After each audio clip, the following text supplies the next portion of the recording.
Bienvenue dans la causerie de ce matin pour parler des différents sujets cités tout à l'heure dans l'introduction que nous allons rappeler. D'ailleurs, il y a sur ce plateau Constant Yawedéou. Il est directeur de Radio Planète. Bonjour. Bonjour. Bienvenue. Merci. Juste à vos côtés, nous avons Eloge Gandaro, directeur de publication du quotidien Le Grand Matin. Bonjour. Bonjour chers consoeurs et bonjour Gilles Christ et bonjour à tous. Merci d'être venu également. Et en face de vous, Mathias Sossou, directeur de publication du quotidien Le Gongoneur. Bonjour. Bonjour chers consoeurs et chers confrères. Bienvenue à aux nous. téléspectateurs aussi, bonjour. Voilà. Le 17 octobre 2019 s'est tenue à la présidence de la République une séance de travail entre le chef de l'État et les membres de la conférence des présidents du Parlement. À cette occasion, le président de la République Patrice Talon a présenté le contenu du rapport du dialogue au terme des échanges, de ces échanges entre le président et les présidents et la conférence des présidents du Parlement. Un communiqué final a été présenté par le ministre de la Communication Alain Oronla et selon ce communiqué, les échanges ont abouti à la décision de voter une loi d'amnistie pour les personnes impliquées dans les violences électorales liées aux législatives du 28 avril passé. Pour commencer, un petit cours de droit. Le Gandaro, c'est quoi une loi d'amnistie? Bon, une loi d'amnistie, vous savez, la loi, c'est du ressort de l'Assemblée nationale. L'Assemblée nationale a pour prérogative le vote des lois et le contrôle de l'action gouvernementale. Donc ça fait partie, le vote des lois, des prérogatives de l'Assemblée nationale. Maintenant, la loi d'amnistie, il n'y a rien, d'extraordinaire, de sorcier. D'accord? Ça fait partie d'un moyen, des instruments que nos législateurs, auxquels nos législateurs peuvent recourir, n'est-ce pas, pour, dans le cadre des pardons, dans le cadre de la réconciliation, dans le cadre des mesures d'apaisement, dans le cadre de toutes les dispositions qu'on veut prendre, n'est-ce pas, pour instaurer un climat de paix dans un pays, ou pour permettre à des acteurs ou à des citoyens, n'est-ce pas, d'être en sécurité ou d'être dans les conditions requises, n'est-ce pas, pour travailler ou pour exercer d'autres droits. Et particulièrement cette loi d'amnistie, vous savez que même au Bénin ici, certains en ont bénéficié. Le président Kérékou, n'est-ce pas, vers la fin de son mandat, avant qu'on ne parle de la démocratie et autres, tout ça là, en 1990, il y a eu même, à l'époque, des Daomés et puis après des Béninois, qui étaient considérés comme des exilés qui en ont bénéficié pour revenir au pays. Voilà. Bon, maintenant, si nous voulons rester dans le cadre où nous sommes maintenant, vous savez que dans le cadre de ce dialogue politique-là, les participants ont, au nombre des recommandations et des doléances, ils ont demandé que ceux que certains qualifient de prisonniers politiques, en tout cas, c'est des gens qui sont concernés par les violences post-électorales, soient libérés, que ceux qui sont détenus soient libérés, que ceux qui sont encore poursuivis, notamment le président Kérékou, que les charges retenues, le président Boni Yahi, excusez-moi, le président Boni Yahi, et bien d'autres, et ceux qui sont à l'extérieur, que certains qualifiés d'exilés politiques, en tout cas, ils ne sont pas dans le pays, que cela ne soit plus poursuivi. C'est ça. Merci de nous avoir situés dans le temps. Nous allons donner la parole, ou sinon nous avions également posé cette question à Maître Bastien Salami, qui nous donne des explications. Suivons-le. L'article 98 de la Constitution qui a voulu que l'amnistie relève de la compétence de l'Assemblée nationale a mesuré toutes les conséquences d'une telle mesure parce que lorsque vous prenez la décision de légiférer, lorsque vous prenez cette décision, vous avez décidé de rétablir de fait la virginité, même du casier judiciaire, de toutes les personnes qui peuvent être impliquées. En revanche, lorsque vous faites le choix de la grâce, c'est seulement la réduction de la peine. C'est seulement l'adoucissement des peines qui ont été prononcées contre les personnes bénéficiaires qui, au préalable, devraient en faire la demande. Dans le cadre d'une grâce présidentielle, le requérant, c'est-à-dire la personne qui est déjà condamnée, fait une demande. Et cette demande fait le circuit.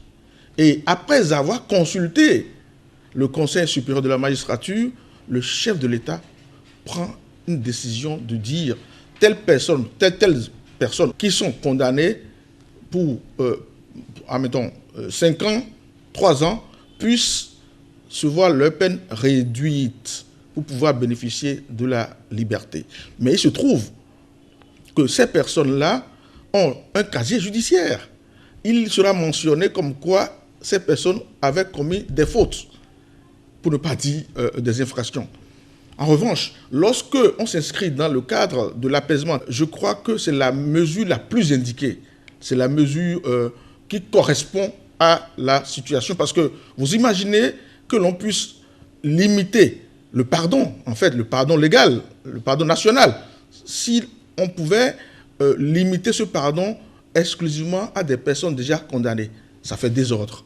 Le mieux, et c'est ce qui a été fait, on peut s'en réjouir, dans le cadre d'une mesure d'apaisement, c'est ce qu'on peut faire, on ne peut pas faire mieux que ce qui a été fait. Lorsqu'on suit ces explications de Maître Bastien Salamé, quelle valeur peut-on donner alors à cette loi d'amnistie dans le contexte politique qui est celui du Bénin actuellement? Oui, je dirais que cette loi d'amnistie a toute sa valeur, oui, parce qu'il n'y a pas autre possibilité à partir du moment où ces deux possibilités que nous avons d'accéder à cette doléance qu'on souhaitait au plan national pour l'apaisement social. C'est les deux chemins, c'est la loi d'amnistie ou c'est la grâce présidentielle. Bon, mais on ne peut pas gracier quelqu'un qui n'a pas été condamné, parce que c'est une remise de peine. Mais vous n'êtes pas jugé, donc vous n'êtes pas condamné. Qu'est-ce qu'on veut vous remettre? À partir du moment où vous n'avez pas été jugé, je crois bien que vous bénéficiez encore de la présomption d'innocence. À la fin, parmi ceux-là, on peut, au bout des enquêtes, trouver qu'il y en a dedans qui ne sont pas auteurs des actes, comme d'autres prônent leur innocence pour dire j'étais en train de passer, mais j'ai été pris par la foule en sandwich, je ne pouvais pas quitter, mais c'est en ce moment que, en fuyant, on me voyait peut-être dans les images en train d'aller vers telle chose. Bon, comme il y a des gens qu'on a relâchés quelques minutes après, donc à partir du moment où vous n'êtes pas jugé, vous bénéficiez de la présomption d'innocence. Vous n'avez pas de peine qu'on peut vous diminuer. Donc, à partir de ce moment, il n'y a que l'amnistie qui peut être de mise en ce moment-là. Donc, à partir du moment où on ne peut pas faire grâce présidentielle, il ne reste que l'amnistie. Donc, l'amnistie a toute sa valeur. Voilà. Mathias Sossou, même question. Quand on regarde le contexte actuel, la vie politique, comment est-ce que ça s'est animé ces derniers mois? Quelle est l'importance de cette loi? Oui, et cette loi d'amnistie qui est en train d'être proposée aux députés a toute sa valeur, comme l'a dit Sa Majesté Yawedewu Constant. Oui. Et vous savez, les élections qui se sont passées, en tout cas telles que les événements se sont passés avant et après les élections, il n'y a qu'une loi d'amnistie pour régler cette affaire. Et j'avais dit ici, sur ce plateau, que les dirigeants de notre pays ne sont pas de n'importe qui. Et ils ont aussi le souci du développement de ce pays. Et que quand ce sera bloqué, il va y avoir au moins une technique ou bien un moyen pour ouvrir la vanne de la paix. Et c'est cette paix-là qui préoccupe ces dirigeants, y compris même toute la classe politique, puisque la réunion qu'il y a eu la semaine passée, c'était quand même le dialogue politique et non social. Mais à partir du dialogue politique, si on sait que c'est en politique que la paix a été un peu coincée, écorchée, donc à partir de la politique, on peut trouver des solutions pour déboulonner la situation, pour déboucher sur une paix sociale. Et je crois que c'est ça que les participants au dialogue politique ont trouvé, malgré tout ce que les gens ont raconté, je dirais les hommes d'en face, en tout cas en face du pouvoir, ont raconté sur ce dialogue. On est en train d'aboutir quand même à des propositions qui vont être prises en compte par les dirigeants du pays, par le régime en place, pour quand même faire revenir la paix sociale dans le pays. Je crois que c'est une bonne idée que de trouver cette loi-là, ces moyens pour voter une loi d'amnistie, pour libérer quand même un peu de l'espace dans ce qui est déjà un peu refermé au niveau de la classe politique. Et ça va permettre, comme l'a dit M. Bastien, Maître Bastien, ça va permettre à ceux qui se disent exilés politiques de redescendre dans le pays. Et si ceux-là sont là et qu'ensemble on ne peut plus parler d'exilés politiques dans notre pays, je crois que c'est pour le bonheur du régime qui est là, parce que le régime aura marqué quand même un point, comme le président Kérékou l'a fait en son temps pour organiser la conférence nationale. Est-ce qu'il faut dire que c'est toujours les conférences nationales qui débouchent sur ces lois, ces genres de décisions? Peut-être que oui, parce que après conférence nationale, on a connu une conférence bis qui est dialogue politique. Maintenant, ça veut dire que conférence des acteurs politiques cette fois. Des acteurs politiques cette fois. Bon, quand bien même la conférence nationale a été animée par les acteurs politiques aussi. Et la société civile. Et la société civile, il n'y a pas de société civile au Bénin. Toute la société civile intervient dans la politique. On a connu les forces, les pays, les trucs comme ça dans ce pays qui sont devenus politiques. D'ailleurs, quand ceux-là sont partis dans la politique, il n'y a plus de société civile aujourd'hui qu'on connaît. Ça veut dire que quelque part, la politique est au-dessus de tout dans notre pays. Et si par la politique, on peut trouver des solutions pour revenir à la paix, je crois que c'est à apprécier. Alors, à l'occasion du dialogue politique, les recommandations faisaient état de mesures d'apaisement. Et dans les mesures d'apaisement, on a souhaité que les personnes interpellées dans le cadre des violences électorales et post-électorales soient libérées. Lorsque le chef de l'État a rencontré la conférence des présidents et qu'on décide de procéder par une loi d'amnistie, peut-on dire que c'est à leur actif? Est-ce qu'on peut dire qu'ils ont fait la bonne option? Parce qu'il y avait aussi l'option de la grâce présidentielle. Tout à fait. Mais il y a eu les contours on a eu les explications et de Conseil Yaoundé et de Maître Bastien Salami. Peut-on dire qu'ils ont choisi vraiment la bonne option? C'est la bonne option. C'est la bonne option et il faut dire que c'est la meilleure décision que le chef de l'État, le président Patrice Talon, puisse prendre. La meilleure décision entre la grâce présidentielle et entre la loi d'amnistie. Le président Patrice Talon, n'est-ce pas, a préféré, a fait l'option de la loi d'amnistie. Et d'ailleurs, c'est pour cela qu'au Conseil des ministres, il ne s'est pas penché du côté ou de ceux qui d'avance préféraient le droit de grâce.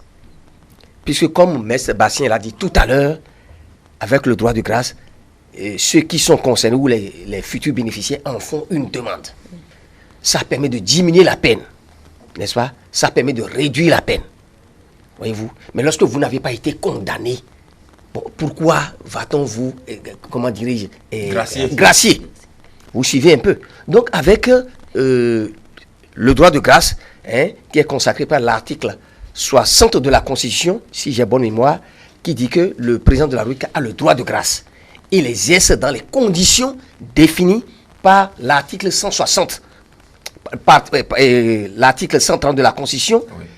L'article 130 qui dit que le Conseil supérieur de la magistrature étudie les dossiers de droit de grâce et transmet ces dossiers-là au président de la République avec avis motivé. Vous voyez cette procédure-là? Alors qu'avec la loi d'amnistie, ça peut s'élargir, ça s'étend. Ça concerne aussi bien ceux qui sont condamnés pour des faits commis, des faits qu'ils ont commis. Ça concerne ceux qui sont détenus, ceux qu'on qualifie de prisonniers politiques. Ça concerne ceux qui sont poursuivis, ceux qui font objet de poursuites. Ça concerne ceux qui sont recherchés. Voyez-vous? Donc, ça ne se limite pas uniquement à ceux qui ont été déjà condamnés. Donc, le président Talon n'a pas voulu, n'est-ce pas, recourir au droit de grâce pour que ça ne concerne que ceux qui sont gardés, qui sont condamnés. Voyez-vous? Donc je crois que c'est la meilleure décision que le président de la République puisse prendre et ça dénote encore une fois, ça donne la preuve une fois encore de la bonne foi du président de la République. Donc contrairement à ceux qui pensent que non, avec la loi d'amnistie, ça fera objet de manipulation, d'autres manœuvres et tout ça là, je crois que c'est la meilleure décision que le président Talon a prise pour permettre effectivement pour que ce processus-là puisse se poursuivre et aboutir et que tous ceux qui sont concernés, puisqu'on parle de mesures d'apaisement, puissent en bénéficier pour un peu décrisper la crise électorale, la tension électorale que le Bénin vit depuis ce moment. Voilà. Constant Yawedéou, dans le cas d'espèce, est-elle une bonne option? Oui, c'est une bonne option parce que d'abord, c'est une option scientifique. Je l'ai démontré tout à l'heure. C'est une option objective parce que le chef de l'État, tout le monde l'attendait. Tout le monde l'attendait sans savoir qu'il n'a pas les moyens de satisfaire les attentes. Parce qu'il est l'exécutif et il n'est pas le législateur.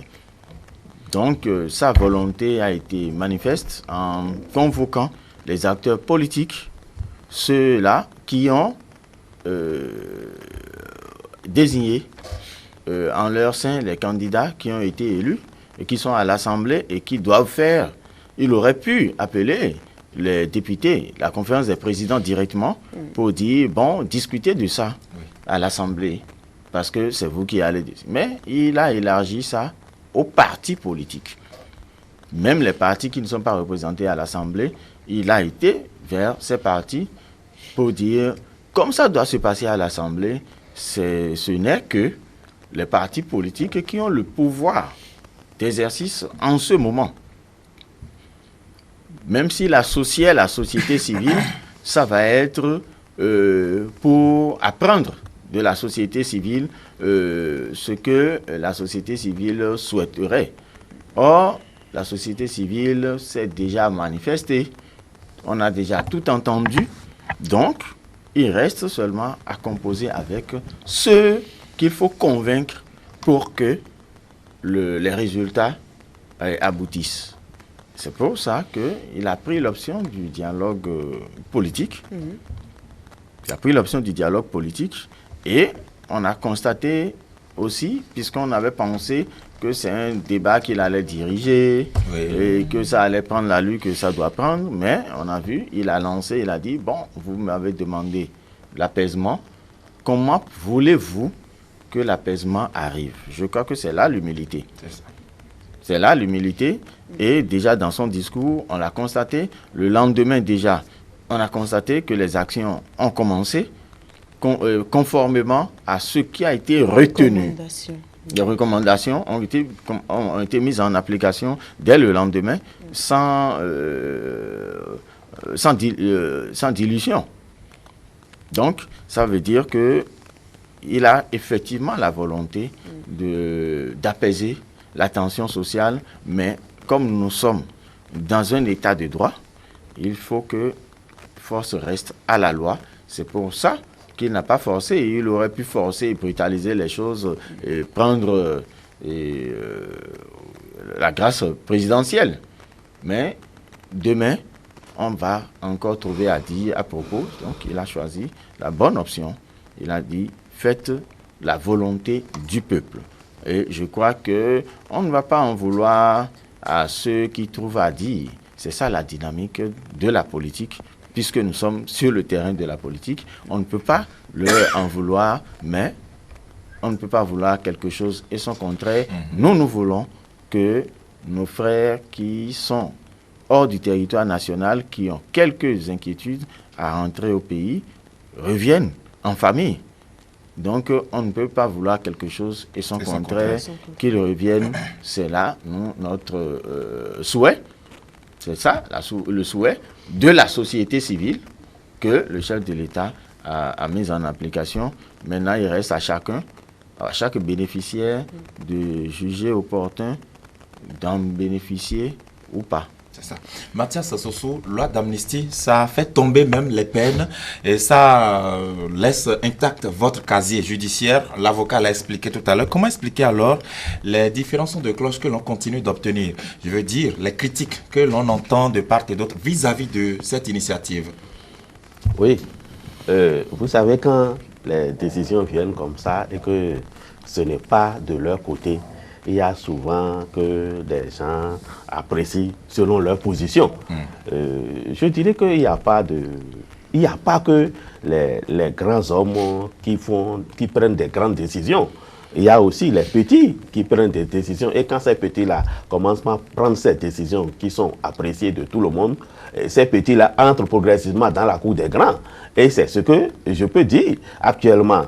Si la décision de voter une loi d'amnistie pour libérer, pour faire venir tous les enfants du pays à la construction de l'économie nationale est mal vue par certains qui critiquent cette même décision, je crois que la décision, quand la loi là sera votée, va profiter en premier à ceux-là qui sont en train de critiquer cette même loi.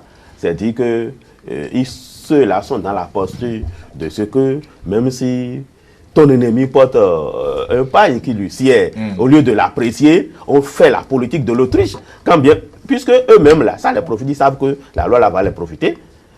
Mais ils disent, ce n'est pas bien, ne sont pas d'accord. Alors qu'en fait, quand ils se retrouvent entre eux seuls, ils se réjouissent.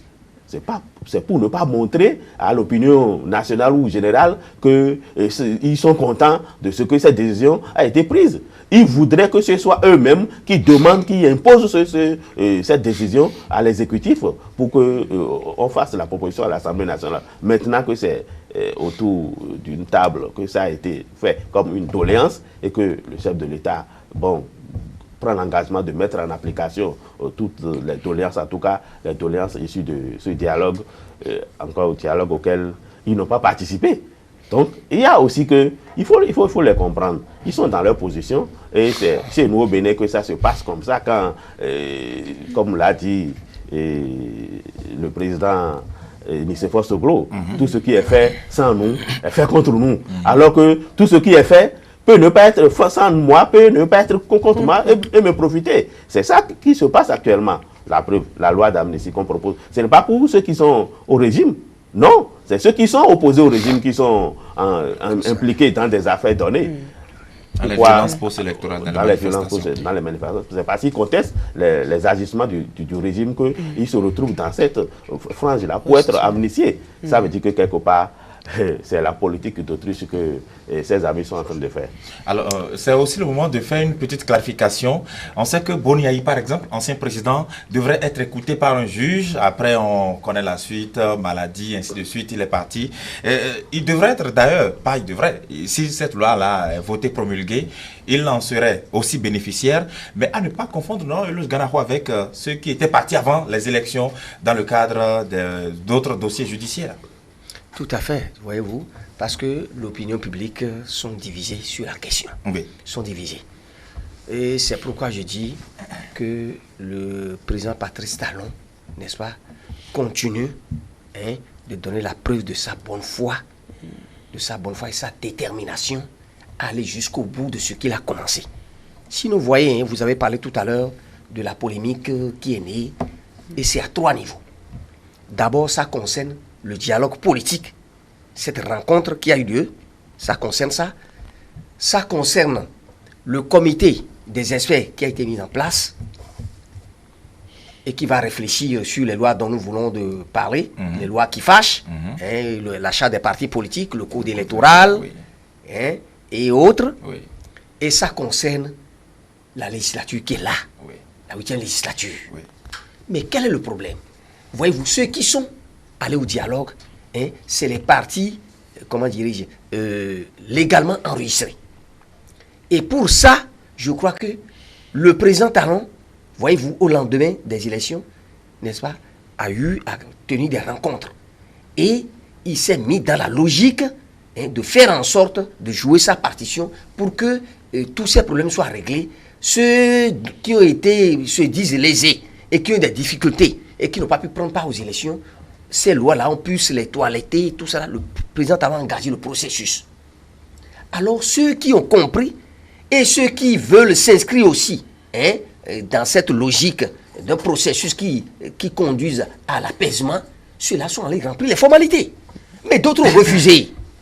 Les adeptes du boycott, les spécialistes de la politique de la chaise vide ont préféré ramer à contre-courant. Et ils ont refusé de se conformer à ce qui a été demandé. Mais d'autres sont partis. La preuve est que, vous voyez, ceux qui ont été invités là, c'est les partis légalement constitués. On n'a pas refusé aux autres de remplir les formalités. Donc il ne faudrait pas qu'on parle aujourd'hui encore de dialogue qui exclut, de dialogue exclu, ceci c'est faux. Il n'y a que le parti DUD qui a choisi volontairement de ne pas aller au dialogue. Sinon, tous les partis constitués qui ont été invités ont répondu présent. Et là-bas, il n'y a pas que le bloc républicain et l'Union progressiste. Il y a le PRD, il y a le parti de Claudine Prudencio. UDBN et tout ça. Bénin, donc, disons les choses telles qu'elles se sont passées. Voilà ce qui s'est passé à ce niveau-là. Donc, il n'y a pas eu de parti exclu. Ceux qui sont allés organiser une prétendue séance de résistance, ceci, cela, c'est des gens qui ne veulent pas la paix.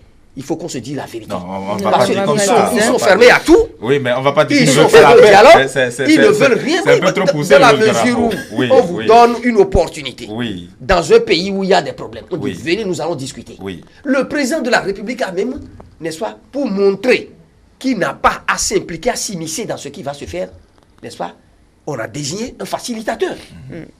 Dorothée Sosa il n'a pas une couleur politique. Il n'a rien à voir avec le BR et l'Union progressiste. On a désigné un rapporteur général. Le rapporteur général, la personne de Victor Topanou.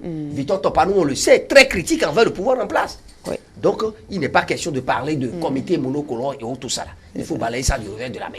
Ce comité, aujourd'hui, composé de 9 membres, voyez-vous, il y a des députés, il y a le facilitateur, il y a le rapporteur général, il y a le premier rapporteur, la personne de Ordonne Aladati, le deuxième rapporteur, Luc Sizogan, les 4 qui ont présidé le dialogue politique, en plus 3 de l'Assemblée nationale et 2 du président de la République. Donc ce n'est pas un comité monocolore.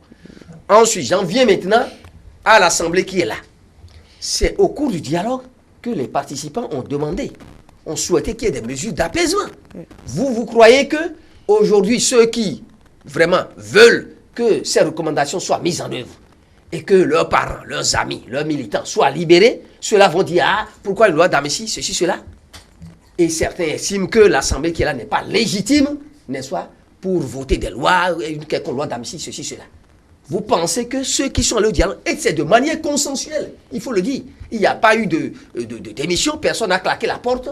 Et vous voyez à la fin de ce dialogue-là, tous unanimement ont salué, n'est-ce pas, l'ambiance dans laquelle les travaux se sont déroulés. Et le président de la République a été satisfait du déroulement des travaux et a pris l'engagement devant le peuple, n'est-ce pas, de ne ménager aucun effort pour que tout soit mis en œuvre. Donc, je dis que tout le reste là, c'est une polémique inutile, c'est des agitateurs qui ne veulent pas que la paix soit dans le pays. D'accord. Bon, Constant Yaoundé, je préfère vous reposer la question que j'avais posée à Eloge Ganaho. Je demandais si on ne va pas faire une démarcation entre ces personnes qui sont parties du Bénin bien avant les élections, parce qu'il y avait d'autres procédures de lutte contre la corruption, des gens recherchés par la Criette, par exemple, ainsi de suite, qui étaient partis, qui se qualifiaient déjà d'exilés politiques. Est-ce qu'il ne faut pas les séparer des personnes impliquées dans les violences électorales, dans le cas d'espèce de cette loi d'amnistie?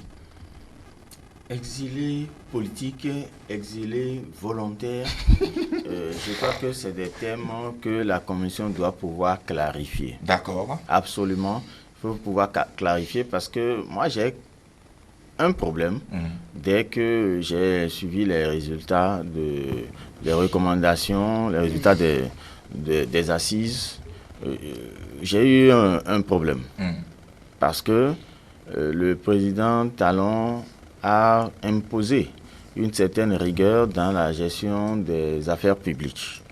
Et le régime a commencé par faire un toilettage, par faire des remises à des niveaux donnés, dans des secteurs donnés. Et tout ça a renvoyé à des dossiers.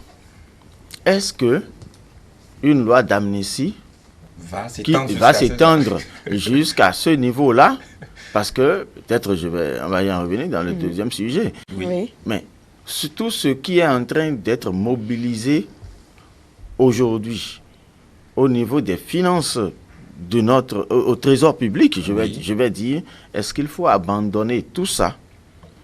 Parce que dans ça, il y a les motifs. Parce que tout n'a pas été des arguments politiques qui ont fait partie des gens. Il y a des données économiques.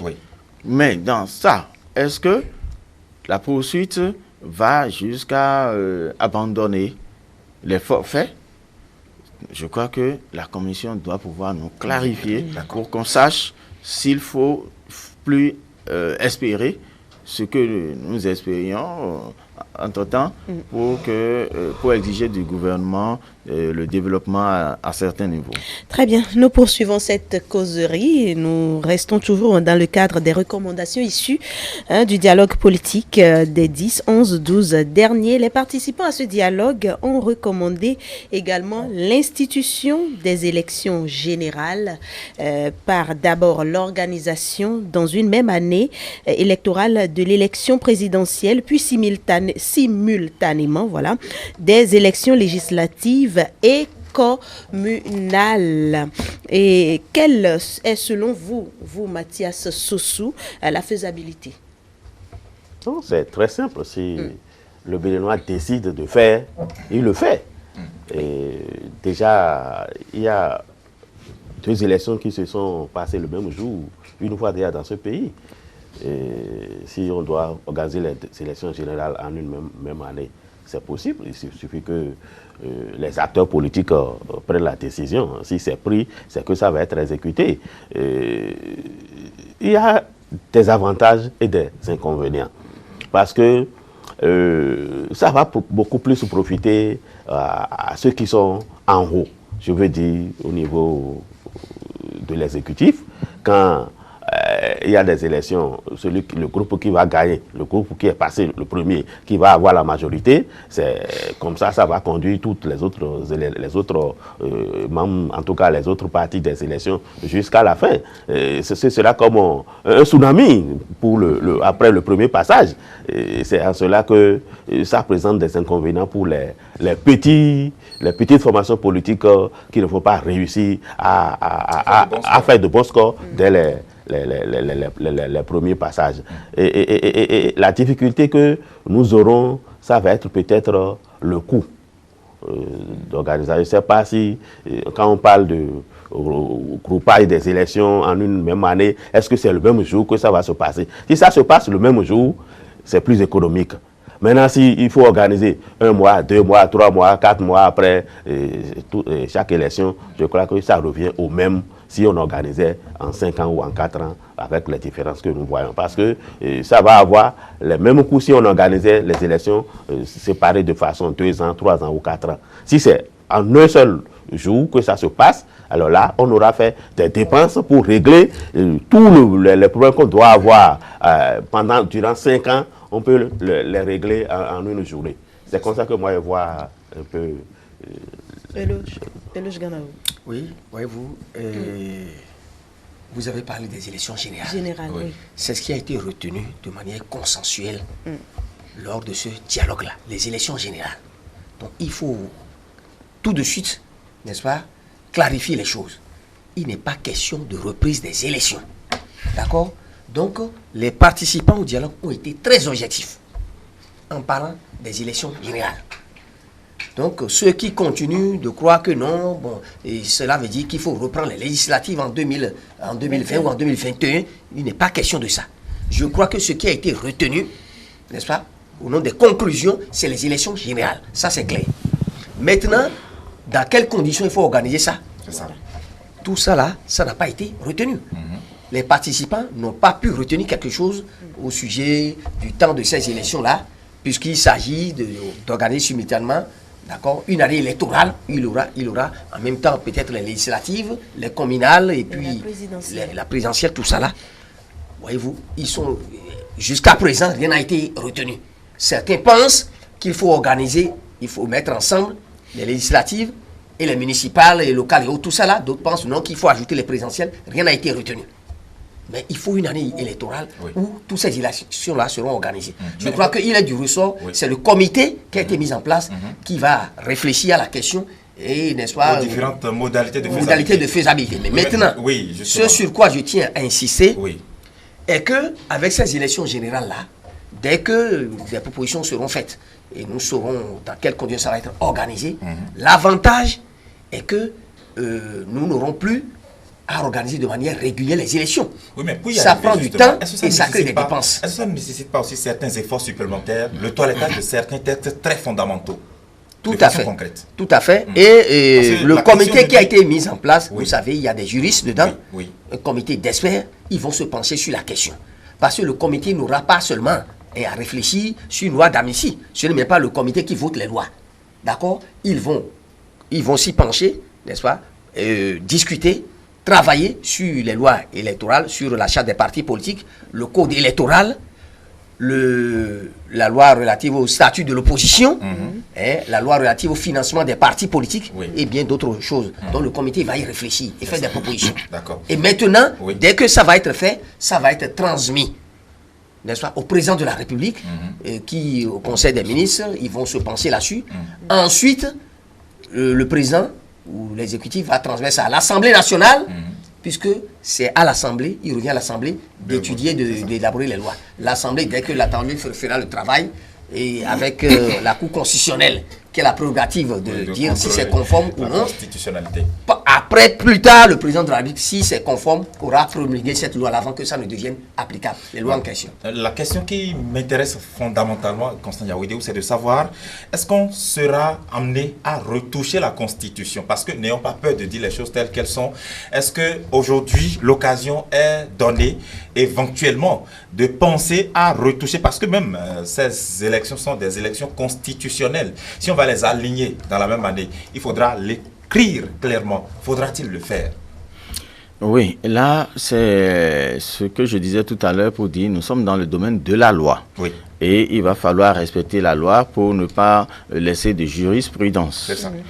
C'est pour ça que, fondamentalement, je vais dire personnellement, puisque ce n'est pas le président Talon qui a commencé à parler de cumul des élections. Non, ça, l'idée avait commencé par germer avant son arrivée. Oui. Avant son arrivée, et là, ce n'est pas la volonté populaire qu'il est en train d'y aller, parce qu'il a dit proposer, et c'est revenu, et il est en train d'aller dans le sens. Et il a dit, je vais faire un mandat. On lui a posé la question sur le second mandat, il a dit j'aviserai. Donc il n'a pas encore changé d'avis.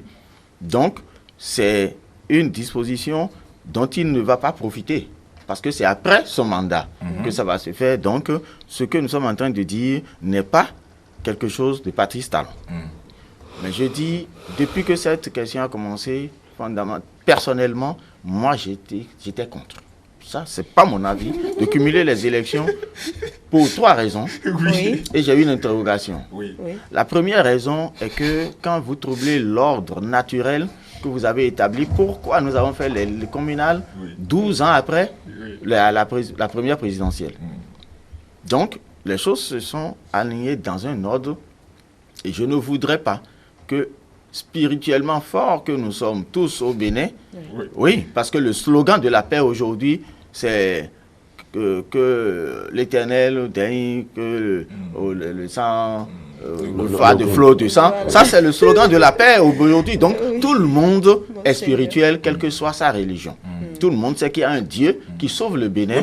Mais parlant justement d'organisation générale, d'élection générale, on n'a pas dit que ça aura lieu le même jour. Non, dans la même année. Pour permettre qu'aux autres années qu'on puisse parler asphaltage, accès à l'eau potable. Je ne dis pas, je ne dis pas exactement ça. Et le DP et Sossou est allé dans le sens tout à l'heure. Vous voyez, donc... Il y a encore des questions à analyser. Il y a des questions à analyser, non. C'est que ça... L'autre argument, c'est que ça va conduire vers un semblant de parti unique. Parce que, vous voyez, donc on pourra faire le débat après, mais l'argument qui était avancé avant, c'est l'argument du coût des élections. C'est ça qui a amené. Et là, je dis aussi que c'est faux. D'accord. Oui, on pourra faire le... On pourra faire. Mais donc en voulant le faire, on est obligé de bousculer des habitudes. Puisque pour les communales, on a vu 2 ans de rallonge. Ici, il n'y a pas de problème. Mais législative, c'est déjà la Constitution. C'est ça. Donc, est-ce que... la présidentielle. Alors, comme la présidentielle, comment est-ce que ça va se faire? Est-ce qu'il faut aller à l'Assemblée avec un amendement à la loi qui est là aujourd'hui pour pouvoir le faire? Comment est-ce qu'on peut le faire? Les hommes de droit vont le dire, mais n'importe comment, nous allons bousculer des habitudes que nous avons résisté à bousculer jusque-là. C'est ça. Ça nécessite beaucoup de sacrifices, le Ghana. Tout à fait. Et soyons objectifs. Les élections générales dont on parle, ce n'est pas pour aujourd'hui, ce n'est pas pour l'année prochaine. D'accord? Mais le débat, on l'a fait pendant longtemps. C'est clair que continuer par organiser les législatives, après l'année qui suit, la présidentielle, après, ça fait le coup, c'est une réalité. C'est des milliards, vous voyez? Vous voyez, la Sénat qui est là, on a même parlé du COSLEPI. C'est des investissements de l'État. On ne peut pas continuer avec ça. Donc, si on peut faire en sorte que les élections soient regroupées, d'accord, c'est une question de réflexion. Le comité des experts va réfléchir, faire des propositions. Donc, ce n'est pas pour tout de suite, mais c'est pour le futur. D'accord? L'autre chose également, c'est une question de temps. On ne peut pas passer, n'est-ce pas, tout le temps à organiser des élections alors qu'il y a des questions de développement. Si on peut consacrer 4 ans et demi pour parler de développement, au lieu de nous battre autour des élections avec ceci, cela, avec des suspicions, des procès d'intention, avec la question de fraude, ceci, cela, et la violence que nous ne souhaitons pas, je crois qu'il vaut mieux que nous ayons un temps pour parler de développement. Donc moi, je pense que c'est raisonnable. Et au cours de ce dialogue politique-là, unanimement, les participants, ils ne sont pas du même parti, les délégués sont d'horizons divers. Unanimement, ça a été consensuel, les élections générales, pour permettre au Bénin quand même, n'est-ce pas, d'utiliser rationnellement le temps et de se consacrer à des choses sérieuses, particulièrement et notamment le développement de la nation béninoise. C'est ça. Bien, ça augure déjà des débats très houleux à l'Assemblée nationale au sein de l'hémicycle. Et d'ailleurs, l'honorable Marcelin Ronou, qu'on l'a confirmé sur nos antennes ce dimanche, on verra un peu ce qui va se passer à l'Assemblée nationale à partir du comité d'experts mis en place. Merci infiniment à vous, Loge Garaho, directeur de publication du quotidien Le Grand Matin, Mathias Sossou, directeur général aussi du quotidien Le Gongonais, et puis Constant Yawide, directeur du Radio Planète. Merci à tous d'avoir été là. Et merci aussi à Aristide Setien, notre confrère de Eden TV, qui nous a aussi envoyé ses apports indirectement sur cette émission.